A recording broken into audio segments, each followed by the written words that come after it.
artistic kid. He adored his older sister and loved skateboarding, basketball, music, and his dog Finley.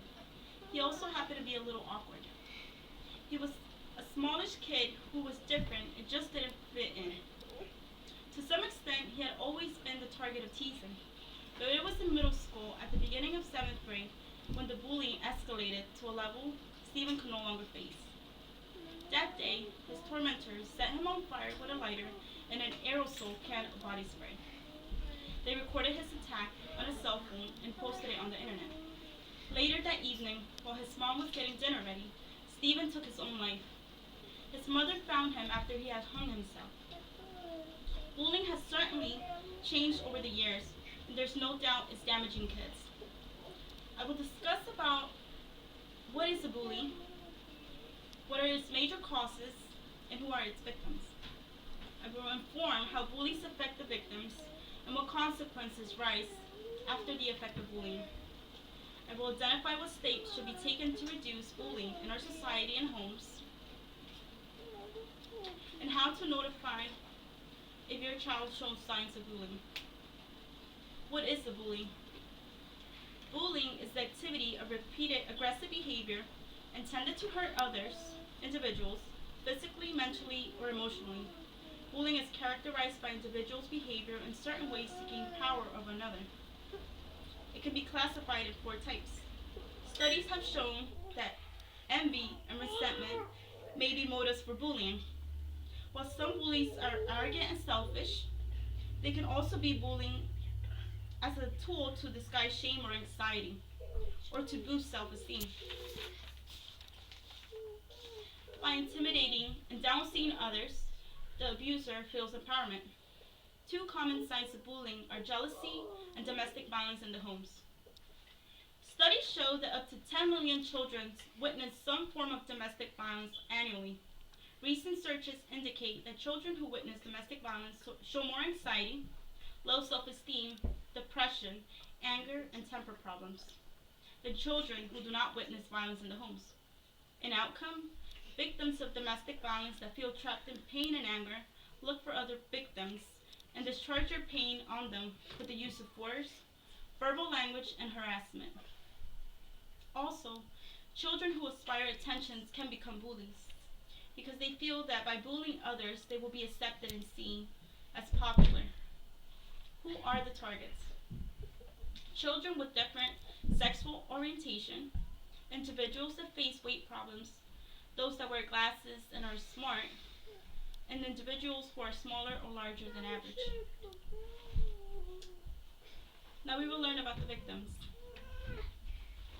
The effect of bullying on the victims. Children become depressed. Victims lose a routine and become isolated.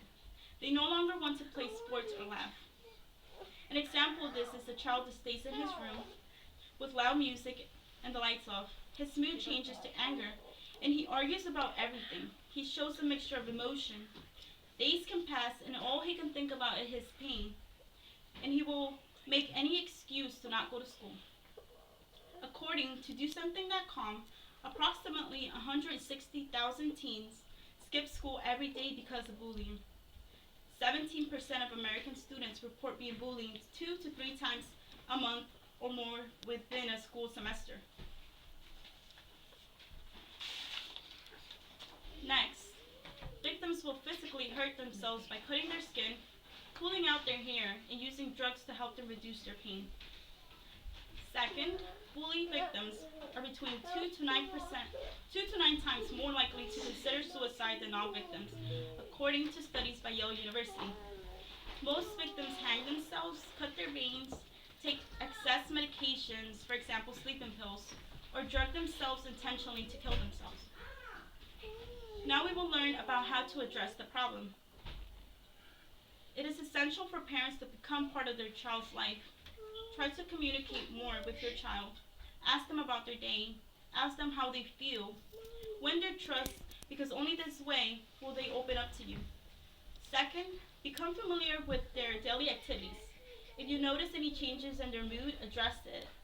Never think that things will get better, because the problem will always persist, and tomorrow might be too late. Talk to your child about bullying. Ask them if they have experienced it. Try to interrogate them or force, don't try to interrogate them or force it out of them. Provide them examples and show them how those people looked for help and they were able to be happy again and live a normal life. Show them that there is always a way out. And last, inform them of the steps and measures that they should take if they were to fall as victims of bullying. Tell them who to turn to and how to confront the situation. Keep your child involved. Never let a kid be alone too long. Children should always be interacting with other individuals because by this they become familiar with the real world and know how to react to a situation. Majority of bullies were once victims, but the circumstances were what put them in that position. Victims will turn to isolation or suicide to end their torture. It is important to establish an open communication with our children. If you notice they show these symptoms, give them a hand. Don't let them fight alone.